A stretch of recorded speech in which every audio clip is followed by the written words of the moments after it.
Hello and welcome to Hotel Partner, Making Money from WhatsApp. In this episode, we'll be speaking to Joji Esho, the hotel manager at the Queen of Chester, and Prem Jethwa-Odedra, the CEO of Biteluxe, as we explore growing revenue, engaging guests, and streamlining operations through WhatsApp communications. Welcome to Travel Market Life, your companion for industry insights and professional business development. Travel Market Life. Join us by webcast, video or podcast. Hello Joji, thank you ever so much for joining us today. So I'm really interested to learn how we earn more money and engage with guests through WhatsApp. It's an initiative that you've been working on at the Queen of Chester. First, tell me a little bit more about the Queen of Chester. Yes, of course. Thank you for having me on the show. The Queen of Chester Hotel is actually a 218-bedroom hotel in the heart of Chester. So we're right outside the Chester train station. You can't miss it. It was built in the 1860s, and the hotel was inaugurated by Queen Victoria in 1861. And it's been a purpose-built hotel since then, and it's been actually going since then. So, like I said, we've got 218 bedrooms. We're one of the largest in Chester. Primarily, we do bedrooms. We do a lot of events. We have a restaurant and bar. And it's a busy hotel.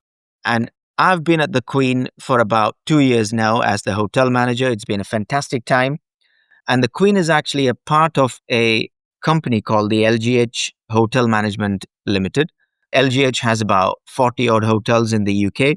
You know, some Best Westerns, some Crown Plaza, some Holiday Inns, all over UK really. And we're part of it. Excellent. Now, what is your sort of market you target? Is it leisure, business? Is it a mix of the two? It's a mix of the two really. Because of our location in Chester, we are quite popular for as a leisure destination over the weekend. And during the week, it's mainly corporate. So we have a mix of both. So I would say about 60 leisure, 40 corporate, which is a good mix to actually have, really. And what sort of developments have been going on at your hotel in recent years? You say you've been there for the last 2 years. Is there any way in which you've been adapting or changing the hotel itself? So it's been an exciting time at the Queen for the last 2 years. So last year, we had a major refurb of the Queen building. So the owner spent about £5 million to refurbish pretty much all of the rooms on the Queen side. And about £1 million was actually spent to refurbish the F&B side. So the Queen was actually completely refurbished, transformed to what it is now. And yeah, it's been a very exciting time. So when it comes to, say, seasonal patterns, when's your busiest period for the hotel and what does your occupancy look like? I would say the busiest time for the Queen is from around May to December. And then it sort of quietens off a bit. So we can actually see occupancies in the region of around 80 to 90% in sort of May, June, July, August, those months. So I'd say these are our busiest months. And yeah, that's about 80 to 90% occupancy. Wow, okay. So you're expecting anywhere between 300 to 500 people potentially staying at your hotel on any given day. So there's a lot of people coming in and out and a lot of opportunity, obviously, for the hotel that does more than just rooms. And that huge level of investment that you've clearly put into F&B needs to be returned in some way. So tell me a bit more about sort of like what were some of the problems or objectives you were trying to achieve and solve for the hotel? Yes. So, I mean, every hotel, we need to grow our rooms and F&B year on year with the cost going up and things like that. And the Queen is no different. Whereas with the Queen, because of the investment we had, we were tasked to actually grow our F&B revenue by over £1 million this year. And we had a strategy to actually grow that revenue. But once we actually got into the year and we started actually doing all those strategies, we realized that it was not that easy because of our location.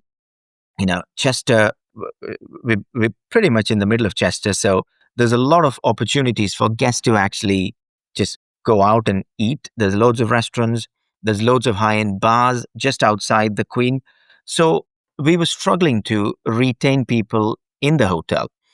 We were doing a lot of promotions through other media, which we target through emails and things like that. And that was not just, it was not just actually, giving us the sleeper diner ratio that we were looking for. And that was a big challenge. And we thought we needed something new, something actually can get to people more quicker. I mean, that's a tough task.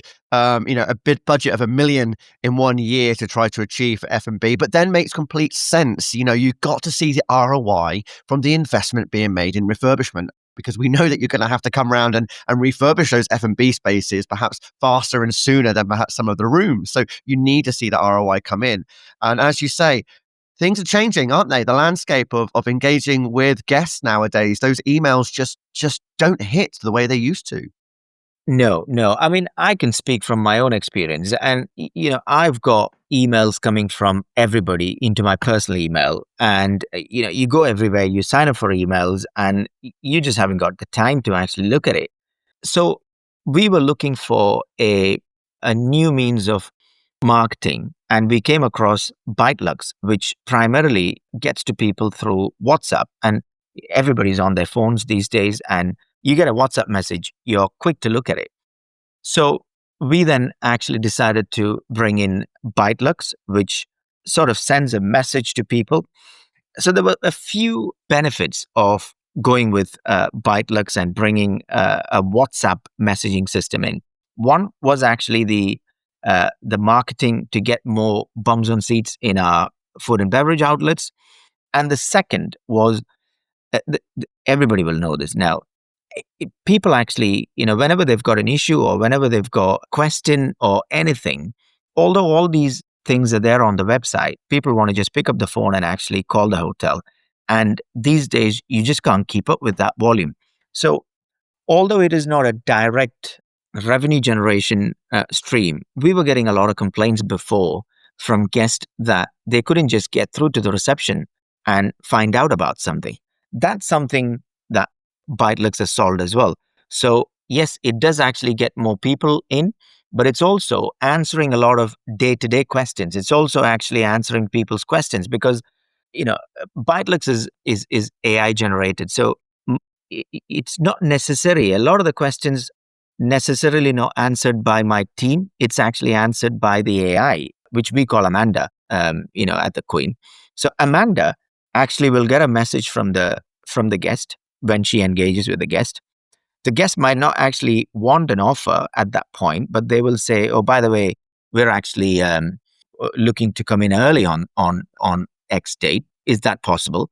Amanda has got all the details that she needs, so she will engage with the guest and answer those questions. So we saw a huge reduction in the phone calls coming in because all these small inquiries were just answered. And that actually increased our guest satisfaction. It also actually reduced our staff wage cost to some extent, and it improved their efficiency. So there are many benefits of using a platform like that. Excellent. Well, let's bring in Prem Jethwa-Odedra, the CEO of Biteluxe. Now, Prem, the landscape of guest communication is massively changing. There's a need to really think beyond the traditional channels now, isn't there? Why is WhatsApp such a valuable channel for hotels to be considering for engaging with their guests? Yeah, sure. So let's go back a step. So we're living in a world now where everyone wants things instantly, right? Blockbuster didn't just die because people stopped liking films. It died because somebody said, okay, why don't we just skip the car journey, the late fees, the faff, and make it available at the click of a button? And the same goes for Amazon Prime. It's not its magic, it's just faster and easier. And when things are faster and easier, people just tend to spend more money. And with communication channels, the same rules apply. Don't get me wrong, email is still tremendously valuable. For instance, when I buy something online, I want a record of that transaction, and for that, email's perfect. But no one's really forming a relationship over email.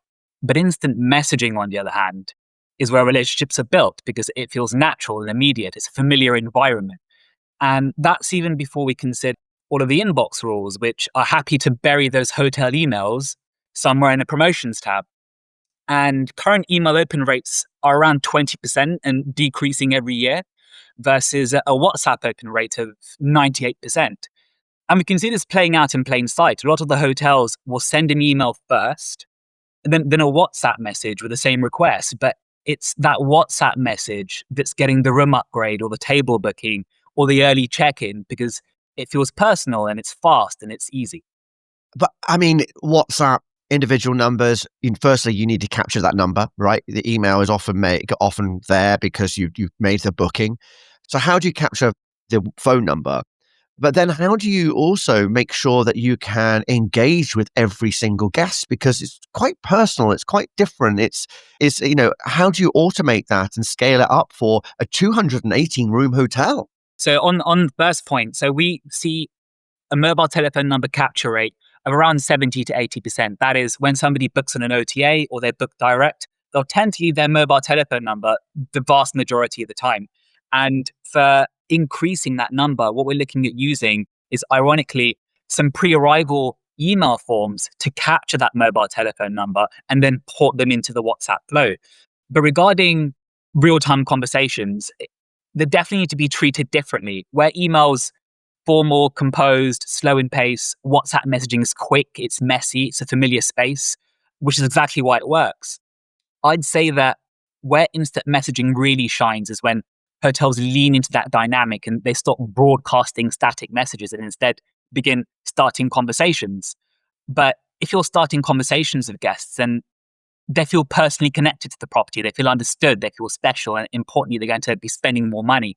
But quality conversations take up an awful amount of staff time, right? And actually, hotels are wanting to reduce staff hours, not increase them.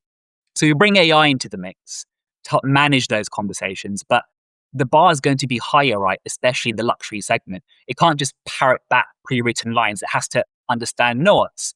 So for instance, a guest celebrating their anniversary doesn't want to be spoken to in the same way as someone staying because of a bereavement. And if you get that tone wrong, you destroy the very trust that you're trying to build. But if you get it right, it feels as natural as speaking to a switched on, empathetic front of house member of staff, which is where we want to be. How do you sort of make sure that you're delivering a service, but really encouraging people to then go and purchase, go and bring that revenue to the hotel? Yeah, so there's a lot of tech that goes into managing the channel, and it's all well and good having a conversational channel like WhatsApp available, but given the staffing challenges in hospitality, it needs to be scalable, and AI can solve that challenge, but it's got to be the right kind of AI, one that speaks in the hotel's tone of voice, not a generic model. That is only really suitable for the 2 and 3 star segment, right? Guests don't want to feel like they're talking to a robot that sounds like a robot. So we've got automation that doesn't feel automated. And beyond that, AI can segment guests in real time. So not just into blunt buckets like business or leisure, but into subtle profiles based on behavior like birthday stay or anniversary stay, which we're then using to enrich the CRM and build Facebook lookalike audiences and so on. And we've seen a whopping 60% increase in conversion rate when we're offering specific upsells contextually rather than at some arbitrary time to all guests. Then you layer in integration, so WhatsApp talking directly to the PMS, the CRM, the booking engine. Suddenly it's not just chit chat, it's a commercial channel tied directly to revenue. And then there's a challenge of conversion tracking, because in most instances, especially in luxury, guests want the hotel to book a service for them. Much of the time, they don't want to click on an open table link and reserve a table themselves. And again, this is going back to the fact that most people want the easiest way of doing things. So what Biteluxe has developed is an AI attribution model, because we don't use web cookies, right? The conversion is happening within a WhatsApp conversation. And not all third-party booking services can attribute back to WhatsApp. So the AI actually understands when a conversation is turned into an upsell or a booking, and it can mark that conversation as a conversion of a particular kind, e.g. a room upgrade, whiskey distillery tour, and so on. So if you've got all those boxes ticked, then you've got yourself a scalable revenue generator, one that actually takes pressure off front of house teams and saves a boatload of time. And then the main challenge with setting up conversational AI at this level of granularity is the technical complexity. For instance, updating Amanda, an AI, to offer a wine tasting experience based on a specific guest behavior isn't yet as simple as a staff member logging into a dashboard and adding a new objective. That level of nuanced customization is hard to offer in an off-the-shelf solution. It should land at some point, but it still comes down to staff expertise and time, which are both in very short supply in an industry with high turnover. So if a hotel isn't in the luxury segment, then great. I would say an off-the-shelf AI is still an upgrade over having just email alone, provided you've got resources to run the AI channel. Where Biteluxe really shines, though, is building a customized AI member of staff. So taking all of that complexity associated with the content updates, the AI attribution, changing AI objectives, and ensuring that brand tone of voice is maintained, and simply bundling all of that up into a service package. Wow. Okay. There's so much to it. And obviously, certainly demonstrates the need to work with a specialist who understands this and save all that skill and time that's required in-house so that the in-house team can certainly focus on the guest experience. And Joji, for you, what have you seen the impact so far commercially then with Biteluxe? How has it had an impact on F&B and the wider experience for your guests and staff? Like Prem was explaining, the engagement with the guest actually happens in two ways. So one, it happens prior to arrival. So we actually engage with the guest, or Amanda engages with the guest 7 days prior to arrival and welcomes them to the hotel. And then one is at the time of check-in. So we have seen that once the messages go out and Amanda engages with the guest, we've seen our in-house guest sleeper diner ratio as somewhat doubled since AI is actually sort of settled in, or Biteluxe is sort of settled in. So we can actually sort of quantify on a week by week basis and say, last year our sleeper diner ratio was X, and this year our sleeper diner ratio is Y, and that's pretty much X% more this year.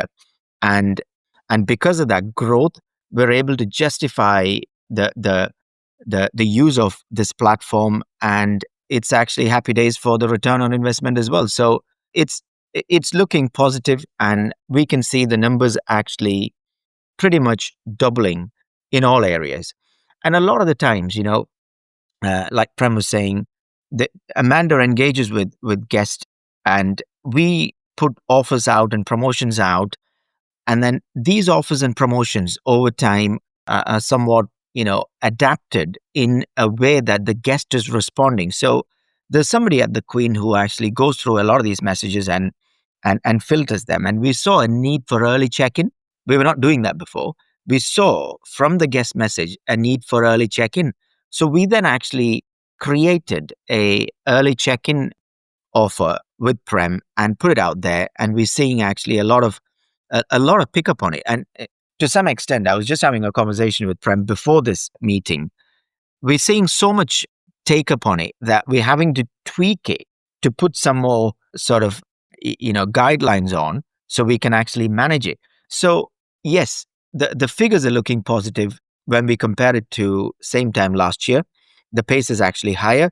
The people dining in our restaurants and bars are higher, and we're also able to modify new promotions based on what people are actually talking, really. So overall, it's actually very positive. Fantastic. It's great to see how that this is having an impact on your property and also your guests. So to wrap this up, Prem, where do we see the development then of WhatsApp and the involvement of guest communication channels in revenue and alleviating the pressure on staff? I would say the next big shift is from reactive to proactive conversations.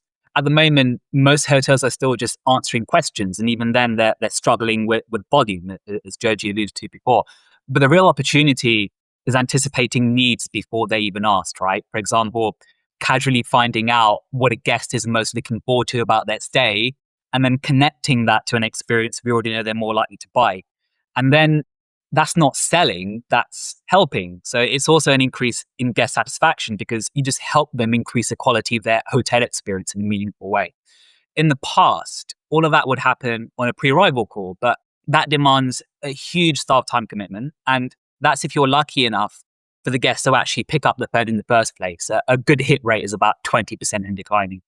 So we can get all of this to feel deeply personal, timely, effortless. Everybody wins. The guest feels looked after. It relieves staff pressure, and the hotel makes more money. So static channels like email can't compete with that. And instant messaging is where loyalty and revenue are going to be won.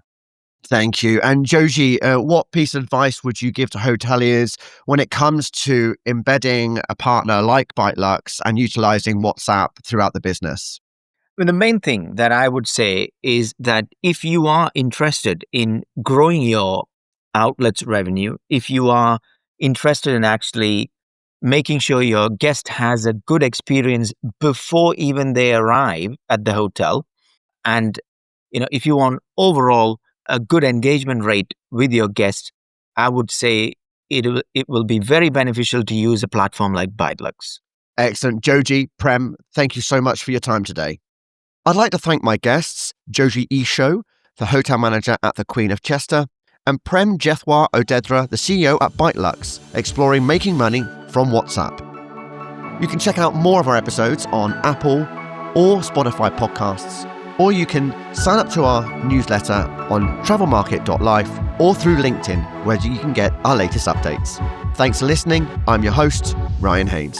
For more, go to Travel Market Life. The music sensation by Zach Nelson is reproduced under license from Storyblocks. Travel Market Life is a Haynes Marcoms digital marketing agency production, serving the travel and technology industries.